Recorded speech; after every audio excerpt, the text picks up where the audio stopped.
Alhamdulillah, wassalatu wassalamu ala rasulillah, wala haula wala quwata illa billah, amma ba'd. Tribuners yang dirahmati oleh Allah subhanahu wa ta'ala. Manusia tentu saja banyak memiliki satu pribadi yang berbeda-beda. Termasuk di setiap individu di dalam mengatur, memanage jiwanya mesti punya cara berbeda-beda. Karena memang jiwa manusia dengan manusia lainnya itu berbeda. Namun Allah subhanahu wa ta'ala lewat agama Islam, satu, memberikan kita gambaran bahwasannya kita sebagai manusia harus mampu mengatur serta mengawasi bagaimana jiwa kita dan nafsu kita sebagai manusia. Tentu saja kita diberikan jiwa, diberikan nafsu oleh Allah subhanahu wa ta'ala bukan untuk dipergunakan pada salah tempatnya. Tentu saja nafsu bisa mendatangkan hal yang positif, nafsu bisa mendatangkan hal yang negatif. Kapan jiwa dan nafsu ini bisa mendatangkan nilai yang positif? Apabila kita mampu memanajemen itu semuanya dengan baik. Contoh, di bulan suci Ramadan ini, tentu saja seperti ta'rif daripada as-saum ma'nahu al-man'u. Kita diperintahkan oleh Allah subhanahu wa ta'ala menahan hawa nafsu. Tentu nafsu apa yang harus kita lawan? Nafsu yang mendatangkan nilai negatif. Maka nilai yang positif, contoh, boleh tidak kita bernafsu untuk menghatamkan Al-Quran di dalam bulan suci Ramadan?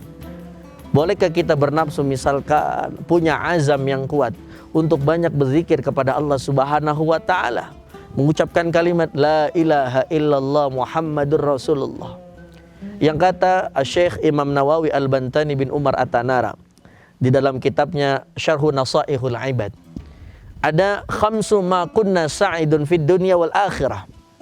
Ada 5 perkara yang bisa mendatangkan kita kebahagiaan dunia maupun akhirat.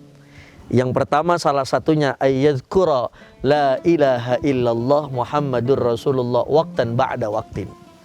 Tribuners yang dirahmati oleh Allah subhanahu wa ta'ala.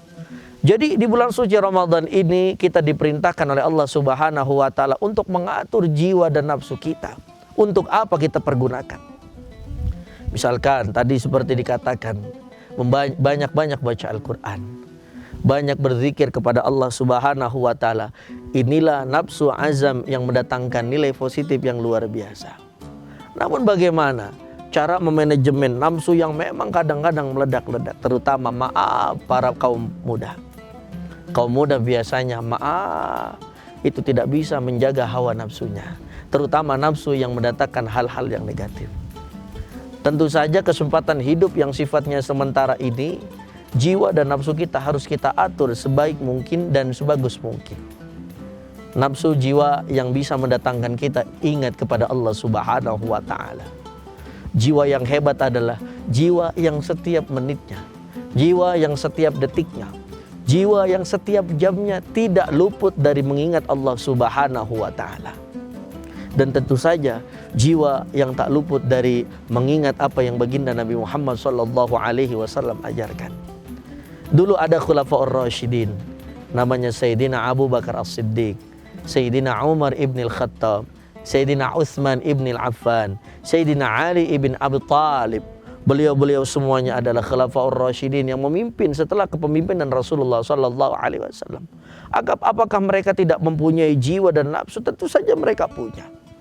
Tentu saja nafsu beliau semuanya, jiwa-jiwa beliau semuanya, karena memang dekat kepada baginda Nabi Muhammad sallallahu alaihi wasallam, tentu saja termanajemen dengan baik dan benar. Maka apakah kita bisa seperti beliau-beliau? Oh, tentu saja bisa. Maka banyak-banyaklah untuk mengatur itu semuanya, pergi ke majelis taklim. Kita datangin para ulama-ulama, kita datangi para masyayikh, kita datangi para habaib, kita datangi para kiai, para ustadzah untuk menambah vitamin daripada kehidupan kita, terutama nilai positif. Sebab apa? Makin banyak kita datang ke tempat yang baik, makin banyak kita berkecimpung di dalam lingkungan-lingkungan yang baik, maka itu semuanya akan menjadi hal yang baik.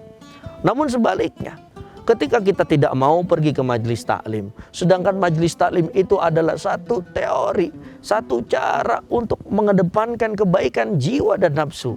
Bayangkan kita tidak mau datang ke majelis taklim, kita tidak mau pergi bertanya kepada ustadz dan ustadzah serta masyayikh para habaib ketika kita menemukan satu problematika. ketika misalkan ada gonjangan-gonjangan dalam hidup, maka mari sama-sama di bulan suci Ramadan ini kita perhalus jiwa dan hawa nafsu kita. Tidak kita gunakan kecuali untuk berazam beribadah kepada Allah Subhanahu wa taala. Tribuners yang dirahmati oleh Allah Subhanahu wa taala. Karena memang pada akhirnya nanti jiwa kita akan dicabut oleh Allah Subhanahu wa taala. Sebagaimana firman Allah Subhanahu wa taala di dalam surah Al-Fajr ayat 27 sampai 30. Ya ayyatuhan nafsul mutmainnah irji'i ila rabbiki radiyatan mardiyah fadkhuli fi ibadi wadkhuli jannati.